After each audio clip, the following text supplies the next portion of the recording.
Welcome. And here's the pretest. We're going to go through some examples on how to do the pretest because some people might have some different things. There are some questions that I'd like to make known on this pretest. First off, on question number 3, I said not to use your calculator. However, you need to use your calculator to find the zeros. It's not really factorable. You can use the rational root test to figure that out. But you can use your calculator, find out the zeros of that derivative when you figure that out. Make sure you use your sign chart properly when you're doing that. All right, and so for number 3, calculator. So if you want to make that switch, you can do that. All right, the next one is I'd like to go through some of the graphing ones. A lot of people are having questions on those. And there is also another mistake I like to make known. First off, I'm looking at number 4. Okay, right here, we're going to do this one. But before I do, another mistake is that this was 0 for number 5. That one we want to change to 3. Okay, so back to number 4.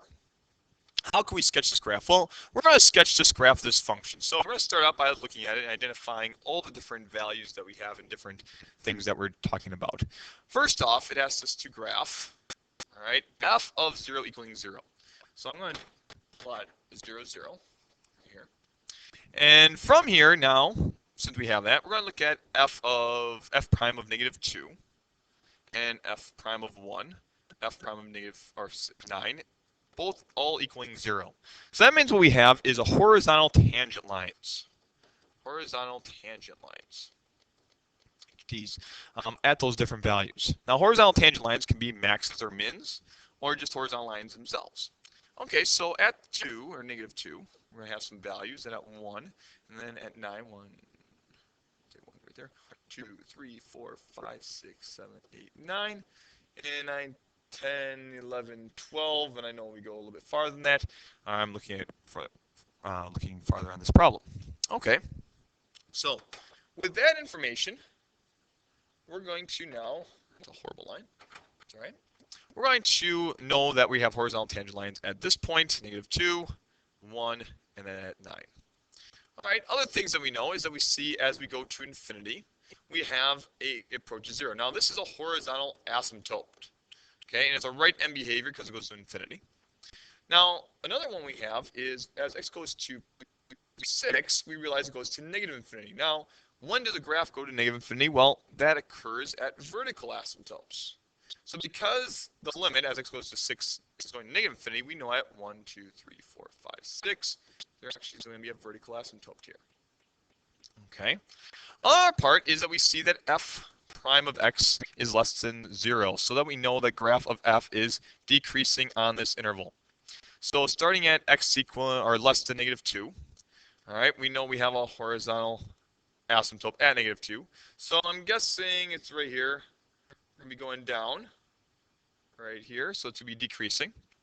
And I'm guessing, just because whatever goes down must come up, if I look over here, where f is going to be increasing, we can see that from negative 2 to 1, it appears that it's going to be going back up. So it's going to be increasing. Okay, so I'm going to graph that. Passes through 0, 0.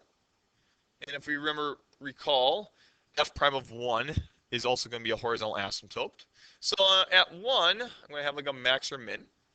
And what's going to happen then is I'm guessing, oh, what do you know? From 1 to 6, once again, this is going to be decreasing. All right, so we're going from 1 to 6 is going to be going down.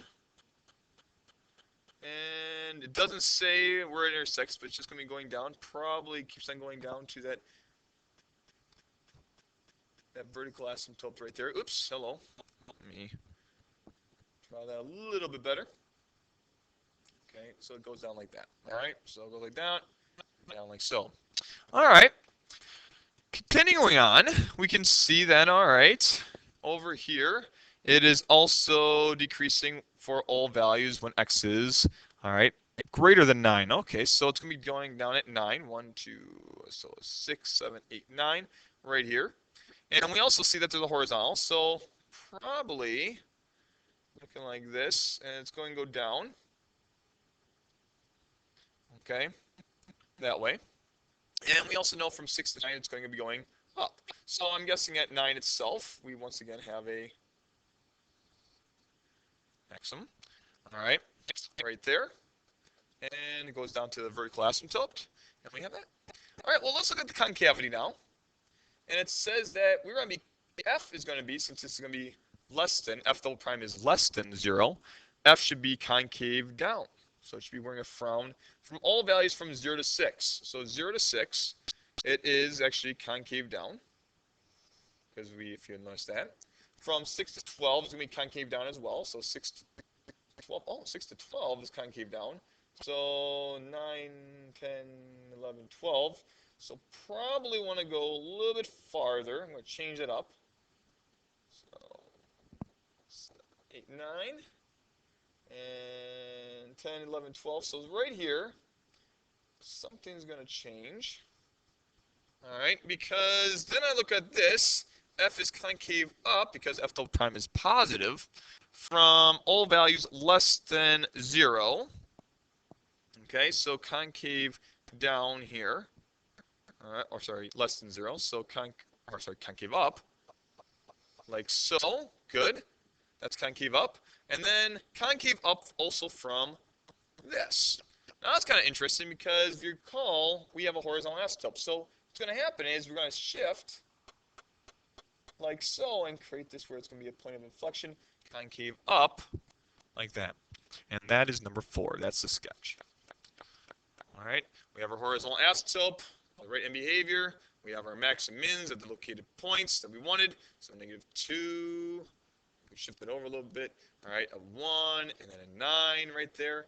And that's what we have. All right, very good. Well, look at the other one. What we have is we have another one right here at number 5. Let's check at number 5. Let's start with this right there, because this seems to be a big one. All right, that people have problems with. And number 5 we have is, once again, remember that we're changing this to 3 and not 0. Okay, so on your papers, is that we're going to sketch a graph of this function. We know that f of 0 equals 0, so I'm going to make a graph right here. F of 0 equals 0, right there. It's continuous and also even. Now, if you know, continuous means there's no holes, no gaps, no vertical asymptotes. Even means that it has symmetry over the y-axis, like a butterfly. Okay, so what we have right here, it says that f of x equals 2x. So now it's a little bit different. From 0 to 1. Now, if fx equals 2x, that means f has to equal, you're thinking, x squared. Yeah, f is actually x squared on that interval because the derivative of x squared equals us 2x, and that goes from 0 to 1. So from here, we have a parabola actually from 0 to 1. So I'm going to draw that. If I plug that in there, we have this. Okay. The next part says that we have a slope. F prime of x equals -1. So that means I have a slope from 1 to 3 of -1. So when I go over here, I have a slope of -1. Go over to 3, I have once again a slope of -1 and connect the dots. And we have that slope right there of -1. We then have, it says, a slope of 1 for all x values greater than 3. So, okay, so we're going to go over here. We should have this, and then we should just have a line looking like so. And that's our graph. For the right side, now if you remember, this is continuous and also even, so all these values need to be symmetry, so the same over here, like that. Okay, so we have that one, and then we can graph this one and this one, right, like so. Okay, get that part. And then we have the next one right there, going up, like so. So that is now a continuous even function with all the briefing qualities. All right, that is what I need to tell you about the pretest, all the changes. As everything else, remember for this side right here, you may use your calculator, all right, when you're going through. So if you have any other questions, please work together on this, and you can ask me a couple on Tuesday when this is due. But all right, good luck and God bless. All right, bye.